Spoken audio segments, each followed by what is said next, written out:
L'art de la mesure. Trouver la juste place en tout. La mesure n'est pas la médiocrité. Au contraire, elle représente l'excellence du positionnement.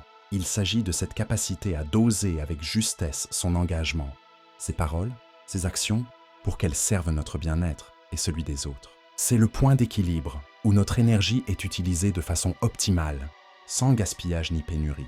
Dans nos relations, la mesure se manifeste par cette distance respectueuse, qui permet à chacun de respirer tout en restant connecté.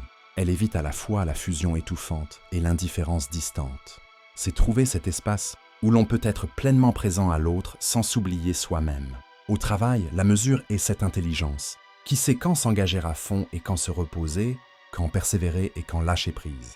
Elle empêche le burn-out comme l'apathie, guidant vers une productivité durable et épanouissante. Dans nos émotions, la mesure n'est pas de la froideur. C'est la capacité de vivre pleinement nos sentiments sans nous laisser submerger. Être joyeux sans devenir euphorique, être triste sans sombrer dans la dépression, être en colère sans devenir destructeur. Les philosophes antiques, notamment Aristote avec sa doctrine du juste milieu, voyaient dans la mesure la clé de la vertu. Pour eux, chaque qualité devient un défaut lorsqu'elle est poussée à l'extrême. Le courage sans mesure devient témérité. La générosité sans mesure se mue en prodigalité. Pratiquer la mesure, c'est développer une sensibilité fine à nos besoins réels, distincte de nos désirs compulsifs. C'est apprendre à reconnaître le moment où assez est atteint, que ce soit dans la nourriture, le travail, les loisirs ou les relations.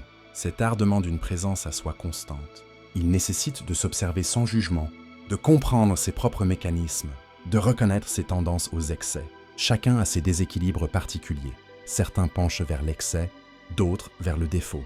La mesure n'est pas un carcan, mais une libération. Elle nous affranchit de l'emprise des extrêmes, des addictions, des comportements compulsifs. Elle nous rend maîtres de nos choix, plutôt qu'esclaves de nos impulsions. Dans un environnement qui valorise souvent la démesure, qu'il s'agisse de réussite, de consommation ou d'expression, cultiver la mesure devient un acte presque subversif. C'est choisir la qualité plutôt que la quantité, la profondeur plutôt que la surface, la durabilité plutôt que l'immédiateté. Trouver la juste place en tout, c'est finalement apprendre à danser avec la vie.